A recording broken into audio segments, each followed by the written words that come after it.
सरदार आम्हाला काय कुणाची भीती, देवदेशन धर्मापायी प्राण घेतल हाती.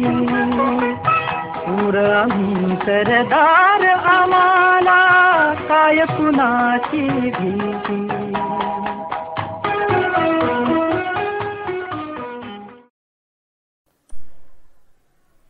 नमस्कार साहित्य उत्सव. मी राधिका बाकले. गौरवशाली इतिहासाची जाण असेल तरच सुवर्णमय भविष्यकाळ घडवता येतो हे वास्तव तुम्ही आम्ही नेहमीच स्वीकारायला हवे. आणि यासाठीच साहित्य उत्सव घेऊन येत आहे इतिहासाच्या पानावर स्वतःच्या अस्तित्वाचा ठसा उमटवणारे, मग ते नायक असो वा महानायक, प्रत्येकाची दखल घेणारे विशेष सदर निखिल भेंडे यांच्या सोबत मी इतिहास बोलतोय. मी इतिहास बोलतोय. साहित्य उत्सव समूहावरील सर्व रसिक श्रोत्यांना माझा नमस्कार. मी इतिहास बोलतोय या आपल्या सदरामध्ये आज जाणून घेऊया हडप्पा संस्कृतीबद्दल.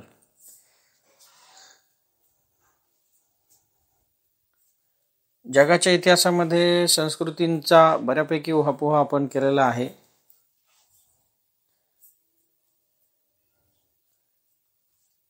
हडप्पा संस्कृती ही त्यापैकीच एक महान संस्कृती समजली जाते. विशेष म्हणजे ग्रीक संस्कृतीप्रमाणे ही संस्कृती सुद्धा शहरी संस्कृती होती. आजच्या भारतातील गुजरात, राजस्थान, पंजाब तसेच पाकिस्तानातील सिंध आणि पंजाब या प्रांतात ही विस्तारलेली होती. या संस्कृतीचे काही अवशेष महाराष्ट्रातील दायमाबाद येथेही सापडलेले आहेत.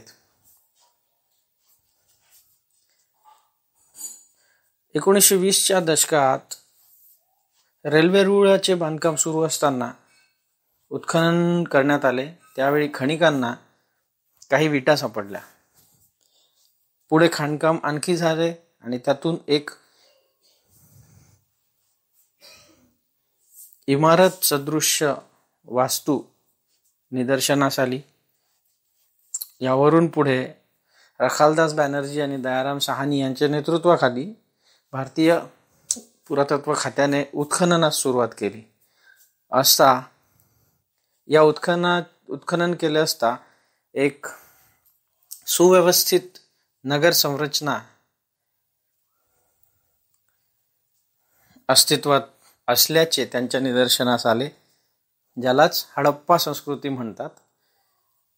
हडप्पा, मोहेंजोदडो, कालिबंगन, लोथल, धोलावीरा, दायमाबाद यासारख्या ठिकाणी या संस्कृतीचे अवशेष सापडलेले आहेत. तर वर म्हटल्याप्रमाणे ही संस्कृती शहरांवर ज्याला सिटी बेस्ड सिव्हिलायझेशन होती, अर्बन सिव्हिलायझेशन. तर शहरांचा विकास हा मोठ्या प्रमाणावर या संस्कृतीमध्ये झाला. शहरांची विभागणी ही 2 किंवा 3 विभागात केली जात असे. शहराच्या पश्चिम भागात असलेली वस्ती ही तुलनेने उंच ठिकाणी असायची, जिला नगरदुर्ग म्हटले जात होते. पूर्वेला असलेली वस्ती ही पश्चिमेच्या वस्तीपेक्षा तुलनेने मोठी असायची, परंतु कमी उंचीवर असायची, जिला निम्न नगर म्हटले जात असे.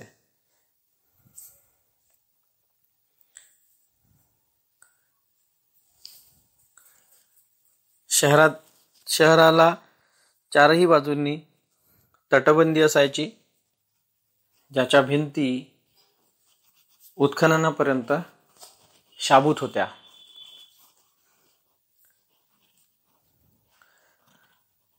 येथील रस्ते हे रुंद स्वरूपाचे आणि प्रत्येकाला काटकोनात छेदणारे होते. सांडपाण्याची व्यवस्था ही भूमिगत स्वरूपाची होती. प्रत्येक घराच्या नाल्या ह्या मंद उतार असलेल्या होत्या. पुढे या नाल्या रस्त्यांच्या नाल्यांना मिळत आणि त्यातून पुढे मोठा नाला तयार होत असे. या नाल्यांच्या साफसफाईसाठी मेन होलची व्यवस्था देखील होती. घरे देखील रस्त्यांना काटकोनात छेदणारी असायची. शहरामध्ये शासक वर्ग असायचा जो नगर दुर्ग या भागात त्यांचे वास्तव्य असायचे, तर इतर भागात लिपिक, शिल्पकार आणि इतर व्यापारी आणि अन्य नागरिक राहत असत.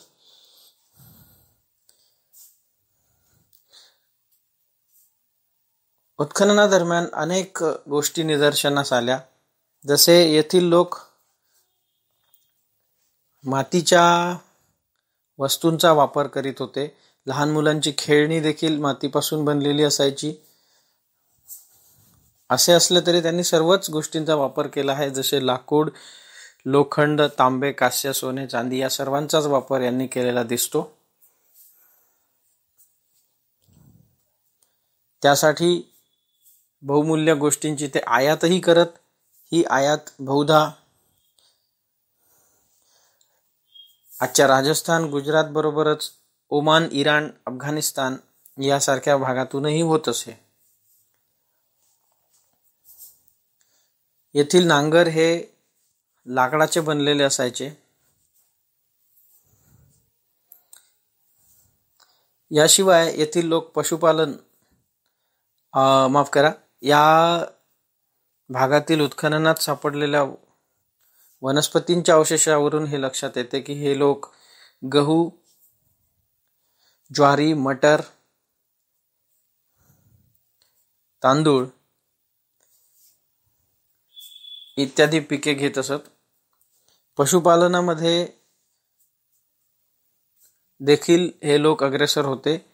गाई, म्हशी तसेच शेळ्या आणि मेंढ्यांचे पालन इथे केले जात असे.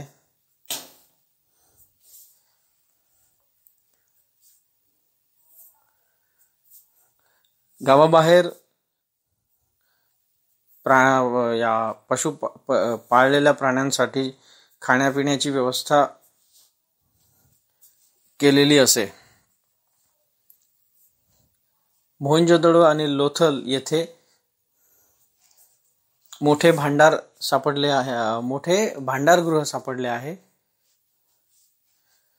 शिवाय धोलावीरा येथे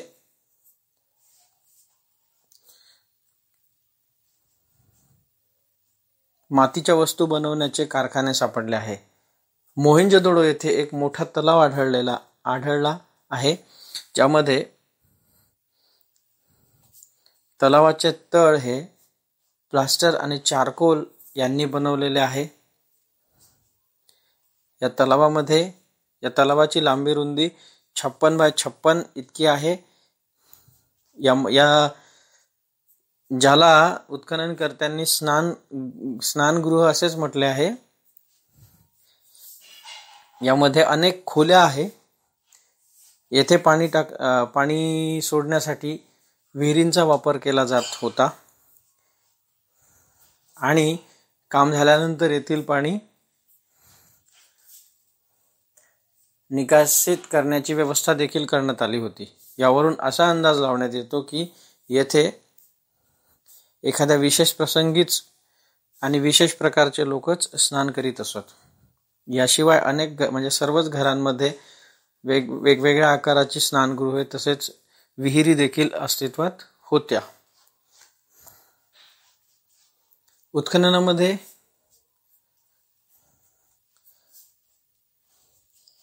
विविध प्रकारच्या वस्तू सापडल्या आहेत, हे आपण पाहिलेच आहे. पशुपती हे येथील प्रमुख दैवत होते.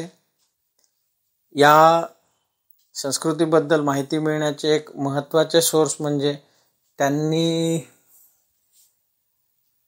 केलेले लेखनकाम. परंतु दुर्दैवाने ही लिपी आजपर्यंत कुणालाही समजलेली नाही. असे असले तरी त्या लिपीतील चिन्हांचा आणि छायाचित्रांवरून तेथील लोकांचे लोकजीवन कसे होते हे लक्षात येते. हे लोक उत्तम दर्यावर्दी होते. जहाज चालवणे आणि जहाज निर्मितीही त्यांना अवगत होती. लोथल येथे गोदी उत्खननात सापडली आहे. अशा प्रकारे सुसंस्कृत, सुव्यवस्थित, सुप्रशासित असलेली अशी ही शासन व्यवस्था आणि शहर व्यवस्था जवळजवळ 800 वर्षांपर्यंत टिकून होती. मात्र इसवी सन पूर्व 3900च्या काळात एक मोठा बदल येथे घडून आला. लोक नगर सोडून जाऊ लागले. त्यामुळे नगरे ओस पडली.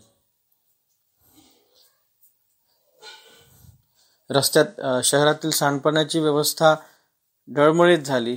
त्यामुळे रस्त्यांवर कचऱ्यांचा ढीग जमायला सुरुवात झाली. लोकांनी घरे सोडल्या गेली आणि रस्त्यांवरच झोपडीवजा घरे निर्माण केली जाऊ लागली.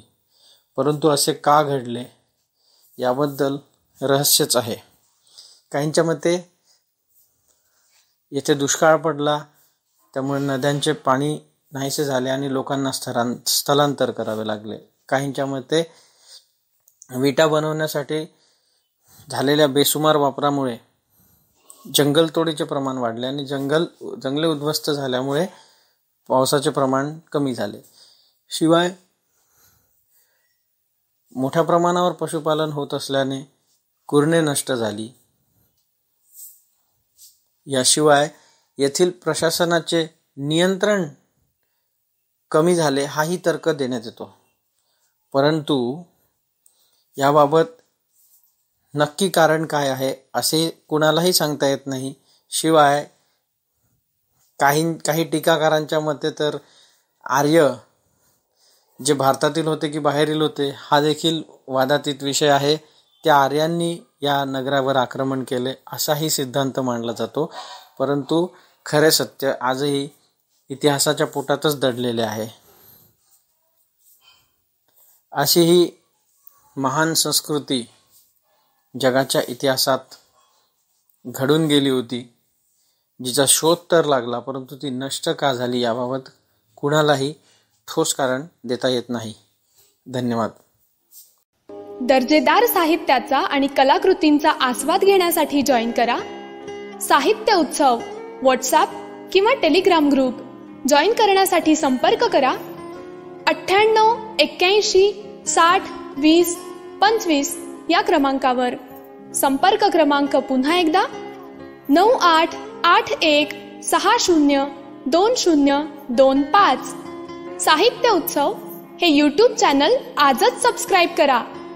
साहित्य उत्सवच्या फेसबुक पेजला जरूर भेट द्या, कारण ज्ञान आणि मनोरंजन यांचं अतूट नातं म्हणजे साहित्य उत्सव.